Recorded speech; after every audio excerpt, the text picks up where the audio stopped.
Décideurs engagés, l'émission TV de l'Hémicycle qui révèle les décideurs et nous permet de comprendre ce qui, chaque jour, leur donne envie de se battre et de réussir. Bienvenue dans On se dit tout, l'émission des décideurs engagés sur l'Hémicycle TV, et nous avons le plaisir aujourd'hui d'être accueillis par Tony Gomez, ici dans le restaurant Chez Laurent, en plein cœur de Paris, au lieu des décideurs économiques et politiques. Alors, nouveau lieu, nouveau décor, forcément, vous le voyez derrière moi. Nouveau décor, mais pas changement d'objectif, puisque on continue de vous parler évidemment de ces parcours inspirants et de vous livrer des analyses pertinentes justement pour appréhender notre époque et les années à venir. Et pour ce faire, je suis aujourd'hui avec Elisabeth Ducoté. Bonjour. Bonjour. Merci beaucoup d'être avec nous. Vous êtes PDG de Thuane. Thuane qui est le spécialiste français des dispositifs médicaux. C'est une ETI familiale qui a été créée il y a plus de 170 ans à Saint-Étienne. C'était en 1847. Exactement. On va en parler plus en détail, mais on va d'abord parler de vous, Elisabeth. Quelle a été votre formation? Qu'est-ce qui vous porte dans la vie? Je crois savoir que vous avez, c'est pas forcément pour être élitiste que je vous dis ça, mais vous avez été bachelière à 15 ans. Donc, parlez-nous un peu de vous.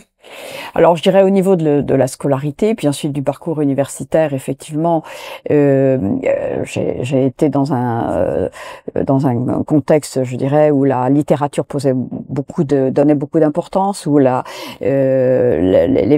je dirais, très précoce de l'intellect était très important. Et dans le fond, je m'aperçois que ça a été très important parce que j'en bénéficie encore. Après ça, j'ai fait un parcours universitaire qui était autour de la psychologie. Je suis psychologue de métier, et j'ai beaucoup travaillé aussi le langage, la symbolique et la linguistique, exactement. Donc voilà mon parcours. Et puis est arrivé au milieu de ma vie professionnelle quelque chose qui existait déjà, mais dans laquelle j'ai dû intervenir, qui est l'entreprise familiale. À un moment où mon père a eu un AVC, voilà. Et où moi-même j'aimais beaucoup l'entreprise, même si je n'y exerçais pas ou que très peu, et où j'avais construit ma vie professionnelle d'une autre façon, c'est-à-dire m'occupant d'enfants et d'enfants qu'il fallait amener à un langage avec des déficits sensoriels importants ou des déficits cognitifs. Et donc cette réalité de l'entreprise dans une famille, c'est très fort, c'est très permanent, ça arrive dès l'enfance, je dirais, quand sur le chemin. Parce que vous avez passé votre enfance à Saint-Étienne. Oui, à côté. Vous avez été bercé à côté. Absolument. Oui. Et le chemin des vacances, c'était un arrêt chez les pharmaciens pour voir s'ils étaient intéressés par les dispositifs qu'on mettait au point. Donc voilà, il y avait une importance de cette unité économique et puis de cette unité de soins, parce que dès ce moment-là, on pensait beaucoup à ce qui allait pouvoir apporter des solutions à des malades, parce qu'on arrivait d'ailleurs de ce que mon grand-père avait vécu, c'est-à-dire 2 guerres mondiales, et en particulier la première où il y avait des tranchées et où il fallait apporter des bandages pour soigner ces malades. Le fameux bandage élastique que exactement, qui apportait de la possibilité de cicatriser des ulcères de soldats qui vivaient dans des conditions très difficiles. Et alors justement, donc, est-ce que succéder à votre papa, ça a été compliqué? Est-ce que c'est pas la même chose? En plus, vous lisiez votre vie, votre famille, donc il y a aussi ça à gérer. C'est difficile, oui, parce que mon père a été un très grand architecte de l'entreprise. Qu'est-ce qu'on se dit à ce moment-là? Et on se dit, est-ce qu'on va être à la hauteur? Ça, c'est sûr. On se dit, est-ce qu'on va être à la hauteur? Et on se dit en même temps, on ne fera pas pareil. Parce que dans le fond, mon père était polytechnicien. Mon père avait toute sa vie, je dirais, fait des études d'ingénieur qui le portaient beaucoup à la technicité de l'entreprise. Moi, je venais au contraire d'un milieu qui n'était pas le même sur le plan universitaire. Et donc, à ce moment-là, on se dit, comment est-ce qu'on va faire bien, mais autrement? Voilà. Alors, vous avez fait autrement. Alors j'ai fait autrement, exactement. D'abord, j'ai attendu. Le déclencheur a été effectivement cet AVC de mon père qui le rendait indisponible le lendemain matin pour ses tâches. Et deuxièmement, je pense que je suis arrivée à un moment où l'expansion internationale était absolument une nécessité chez nous. On était leader en France, et si on n'allait pas franchir des frontières, je pense qu'on aurait piétiné. Donc il fallait ouvert à l'international l'entreprise. Et je dirais là aussi l'actualité politique qui est toujours très importante dans une entreprise, elle était celle de la chute du mur. La chute du mur, ça veut dire que le centre de l'Europe était en train de se déplacer vers l'Est. Et il y avait donc une obligation, c'était d'aller à l'Est. Et la première chose que j'ai faite, j'ai été en Allemagne et on a acquis une société allemande dès ce moment-là, en 91. Et on s'est implanté très largement dans des pays de l'Est, la Hongrie, la Roumanie, la Pologne, la République tchèque, la République slovaque, parce qu'effectivement, tout le monde se déplaçait vers l'Est et qu'on a eu cette opportunité d'y aller assez vite après l'ouverture de ces régions, contrées-là qui nous étaient pas familières. Puis l'Europe à ce moment-là pour nous s'est construite aussi très vite, c'est-à-dire que pratiquement une filiale par an a permis de s'établir en Europe et de n'être plus seulement français, mais d'avoir tout à faire. Parce que c'est pas parce qu'on a acheté une entreprise quelque part que le travail n'est pas à faire. Au contraire, il y a toute une conquête. Donc c'est et voilà. Vous-même, vous avez dû vous former parce que le management n'était pas forcément quelque chose. Oui. Alors ce que je peux dire, c'est qu'en management, j'ai été énormément aidée par l'adhésion de mon équipe à ce moment-là. D'abord une équipe commerciale, enfin une équipe sur le terrain français qui a vraiment énormément travaillé et avec laquelle on a vécu des moments, des conquêtes, des victoires, des défaites aussi quelquefois. Et donc ça a été très fort. Et puis après ça, effectivement, tout l'établissement des patrons de filiales, c'est-à-dire de ceux auxquels on donne le drapeau en leur disant établissez la marque dans votre pays. Ce qui veut dire que la première des qualités, la première du mode relationnel qu'on a, c'est la confiance. Oui. On donne sa confiance et puis souvent ça a bien marché. Et en particulier, nous avons eu beaucoup de dirigeantes, de femmes dirigeantes de nos filiales, qui sont d'ailleurs souvent là encore. Ouais, c'est un vrai sujet. Hein. On en parle beaucoup dans cette émission de l'accession justement au poste à responsabilité pour les femmes. Apporter des solutions pour améliorer la vie et la santé du patient, ça demande aussi beaucoup d'innovation. Oui. En permanence d'ailleurs. Est-ce que l'intelligence artificielle contribue Elle est majeure. Oui. Elle est majeure parce que elle est en train de transformer des solutions de santé en des solutions plus accessibles qui vont moins être sollicitantes pour le médecin, donc on va pouvoir peut-être résoudre une partie de ces problèmes de la désertification médicale et on va pouvoir aussi avoir peut-être une santé qui sera plus accessible en termes même financiers. Donc c'est vrai qu'on est en train nous on a 3 gros chantiers dans lesquels nos dispositifs médicaux sont en train d'être transformés par l'intelligence artificielle et c'est le début. Ça d'ailleurs, il faut être à la fois très réaliste et très ambitieux, mais réaliste en se disant que ça n'apporte pas du chiffre d'affaires tout de suite, mais que c'est porteur de solutions très très intéressantes. Ouais, donc il faut former ses propres équipes. Il faut le former, il faut le vivre en interne, il faut trouver les bons partenaires parce que quelquefois on le fait pas seul, parce que c'est d'une complexité technologique nouvelle et que donc c'est avec des partenariats que ça se fait. Et il faut aussi se dire que c'est un formidable moteur pour le goût du travail qu'on fait en ce moment. Et apprendre en permanence, ça motive forcément. 1847, création de Thuane qui a su prendre peut-être un virage spécifique au niveau du textile pour rester implanté à Saint-Étienne, même si vous avez ouvert à l'international. Mais non, mais c'est une question absolument cruciale, celle de la réindustrialisation. Absolument. Absolument. Alors Saint-Étienne, c'est notre berceau. Ça reste notre berceau. Nous avons 4 usines à Saint-Étienne et nous avons les principales fonctions du groupe. C'est pas seulement les fonctions françaises, mais pas les principales fonctions du groupe qui sont implantées à Saint-Étienne et qui sont des fonctions d'innovation, qui sont des fonctions de marketing stratégique, qui sont des fonctions bien sûr d'industrie et puis aussi la supply chain pour le groupe est à Saint-Étienne. Donc si vous voulez, Saint-Étienne demeure pour nous une base essentielle, mais avec des antennes qui vont de plus en plus loin, c'est certain. Et avec, dans chacune des filiales, enfin, ou des endroits où nous implantons, la duplication des filiales, des fonctions principales, parce qu'il faut effectivement qu'il y ait un marketing local. Parce que la santé européenne n'existe pas et la santé mondiale non plus. Oui, c'est un projet, mais bon, qui reste encore à construire. Entreprise innovante, donc, ancrée dans les territoires. C'est important, ça, de rester dans son territoire. Au-delà de ce que vous me dites. Je crois beaucoup que c'est important parce que je crois que quand on est bien enraciné, on a le courage et la volonté d'aller loin. Mais est-ce que c'est possible encore quand on va... c'est possible si on choisit bien ce qu'on peut y faire encore. Et c'est vrai que l'industrie française, l'industrie européenne est extrêmement challengée en ce moment parce que il faut pas se faire d'illusions. Les prix sont mondiaux. Mais c'est pour ça le coût des matières premières, c'est ma question d'ailleurs. Exactement. Les prix sont mondiaux, donc on n'a pas besoin, on peut pas se dire on va choisir notre marché et on va y faire quelque chose avec des remparts autour. Des remparts, ça n'existe pas en matière de prix. et en matière d'industrie, il faut donc qu'on soit compétitif. Et donc, ça veut dire qu'il faut installer la compétitivité partout où nous sommes. Nous avons 15 sites industriels dans le monde et il faut que ces sites soient tous compétitifs et se renforcent les uns les autres avec, dans un certain nombre de cas, des spécialisations. Donc, c'est sûr que la compétitivité et donc tout cet effort permanent, il est absolument majeur pour nous. Et moi, je crois beaucoup à une industrie européenne, c'est-à-dire qui prenne en compte les capacités des différents pays, avec des niveaux et des spécificités différentes. Et nous, d'ailleurs, nous avons actuellement une industrie européenne, parce que nous avons des usines dans plusieurs lieux de l'Europe, et je pense que c'est une bonne façon d'être complémentaire d'un endroit par rapport à un autre. Il y a une contrainte européenne aussi, l'environnement. Et en matière de respect de l'environnement, comment est-ce que Tuan réduit-elle son empreinte carbone? Alors, en fait, c'est un très grand chantier pour nous. C'est un très grand chantier, très transversal, très multiple, qu'on a commencé déjà depuis des années et des années, et sur lesquels, vous voyez, cette interview tombe bien parce que on a eu une grosse réunion cette semaine, il y a 2 jours, où on a rassemblé 350 cadres, et il y a eu un chapitre qui était un chapitre environnement, avec 3 piliers chez nous.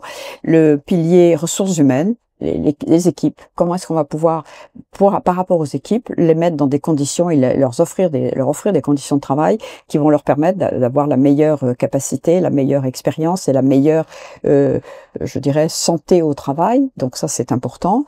Et comment va-t-on les former justement à toute la transformation technologique qu'on est en train de traverser? Bon. Le deuxième pilier, c'est l'éthique. Nous avons fait une charte éthique et cette charte éthique, nous la promouvons et nous en faisons la formation de tous nos collaborateurs et nous essayons vraiment d'en faire une espèce de règle de vie à l'intérieur du groupe et une règle de vie à l'extérieur du groupe avec un certain nombre d'éléments qui sont par exemple des aides à des associations locales et on est très très vigilant aussi sur comme nous sommes dans un métier dans lequel les contraintes et les spécificités techniques sont extrêmement dures, je dirais il y a des très bons produits qui ne peuvent pas franchir la barrière et nous nous efforçons de les donner et d'en faire un bon usage à l'extérieur au travers d'associations. Et puis la troisième, bien sûr, c'est la planète. Et la planète, nous y travaillons beaucoup. C'est-à-dire qu'on a mis encore cette année près de 4000 mètres carrés de plus de panneaux solaires sur nos usines. On a beaucoup travaillé avec l'eau parce que quand on est dans le textile, on travaille avec l'eau. Et l'eau, il faut en réduire, je dirais, bien sûr l'utilisation parce que c'est une matière rare et ça va être de plus en plus une matière rare. Donc cette eau, nous avons fait, d'abord nous avons divisé par 3 la quantité d'eau que nous utilisons pour produire, et puis nous essayons de garder la même eau, c'est-à-dire de la recycler nous-mêmes et de la réutiliser. On va passer à la question du World Impact Summit. On parlait d'environnement, hein. On va continuer d'en parler. Évidemment, le World Impact Summit, le sommet des décideurs qui souhaitent justement bâtir un avenir durable, juste après le jingle.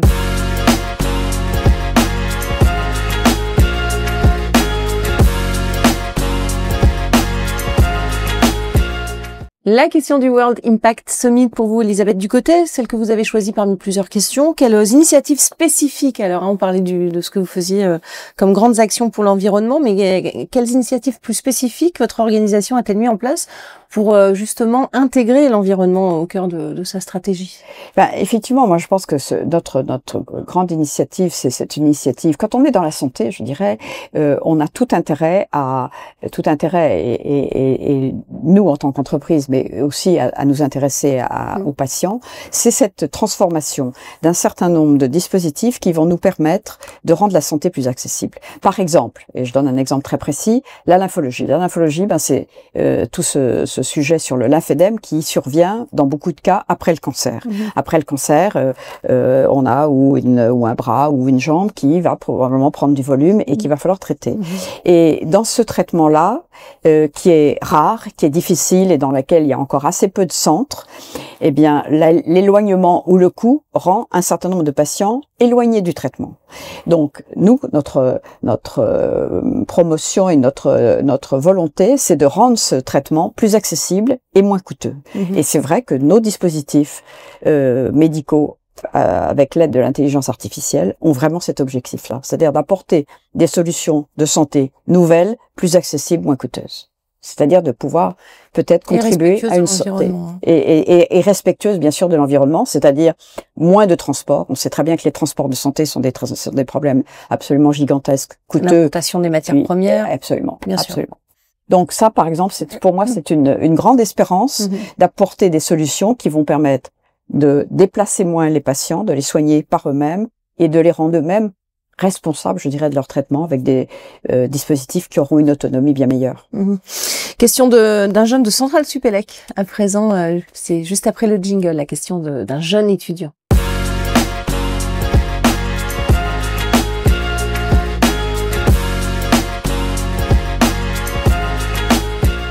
La question de Centrale Supélec. Quelles sont les qualités essentielles, selon vous, pour un jeune diplômé pour qu'il évolue et qu'il réussisse dans un environnement multiculturel? Groupe international, voilà, vous connaissez bien la question.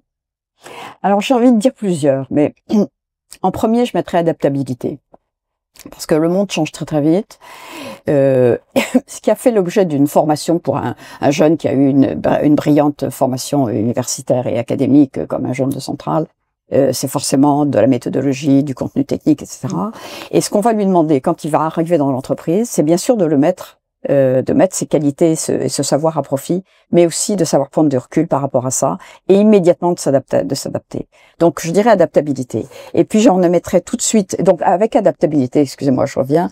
Je pense qu'il y a toute cette capacité à prendre de la distance par rapport à ce qu'on sait et de se dire que les choses évoluent et qu'il faut toujours se remettre à une certaine distance, savoir se remettre en question soi-même et se dire qu'on a toujours une espèce de révolution copernicienne à faire, c'est-à-dire se dire que c'est à nous de nous adapter et c'est pas à l'environnement de s'adapter à nous. Bon, ça c'est une première qualité, je pense, très très importante. Et puis il y en a une autre qui est la capacité de gérer la complexité. Dans une entreprise, dans n'importe quelle des fonctions que nous avons, il faut savoir gérer plusieurs sujets et des sujets qui sont quelquefois même assez antinomiques.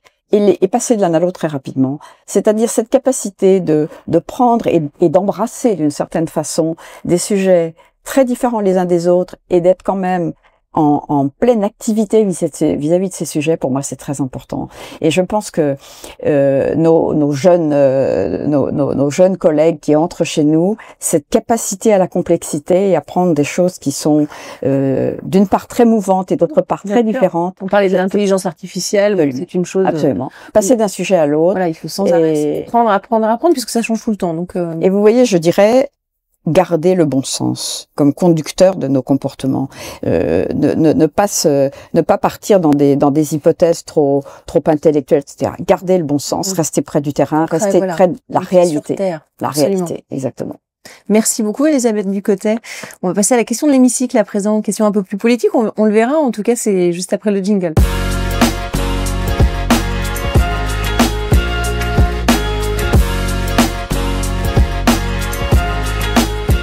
La question de l'hémicycle, Elisabeth Ducotet. Qu'est-ce que vous avez envie de leur dire à ces femmes et ces hommes qui nous gouvernent aujourd'hui, comme si vous étiez à l'Assemblée nationale, derrière le pupitre? Vous avez la parole, 1 à 2 minutes, face caméra. Bien, moi, je veux dire l'essentiel de ma foi, peut-être, on pourrait dire, et de mes interrogations aussi, c'est l'industrie. Je suis absolument convaincue que l'industrie, c'est une activité structurante. Se délaisser de l'industrie, c'est perdre des vertèbres pour un pays. C'est vraiment se comporter en pays invertébré.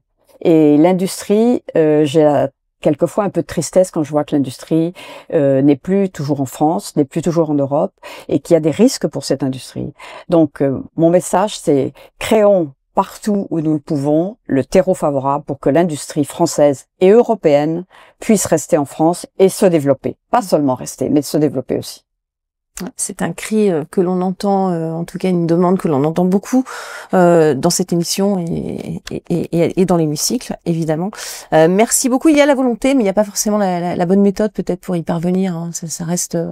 Il faut que les conditions le rendent possible, parce que l'industrie, là aussi, c'est comme les prix, elle est mondiale, et le compétiteur, il n'est pas forcément juste à côté de nous. Le compétiteur, il est peut-être à 10 000 kilomètres de nous, et il faut pouvoir avoir le terreau qui va nous rendre compétitifs vis-à-vis de ce compétiteur éloigné. Absolument. Merci beaucoup, en tout cas. Merci de nous avoir fait partager en tout cas vos convictions, vos valeurs, votre parcours. Merci Elisabeth Ducotet. Merci beaucoup à vous pour votre fidélité et on se retrouve très très vite pour un prochain numéro de On se dit tout. Décideurs engagés, l'émission TV de l'hémicycle qui révèle les décideurs et nous permet de comprendre ce qui chaque jour leur donne envie de se battre et de réussir.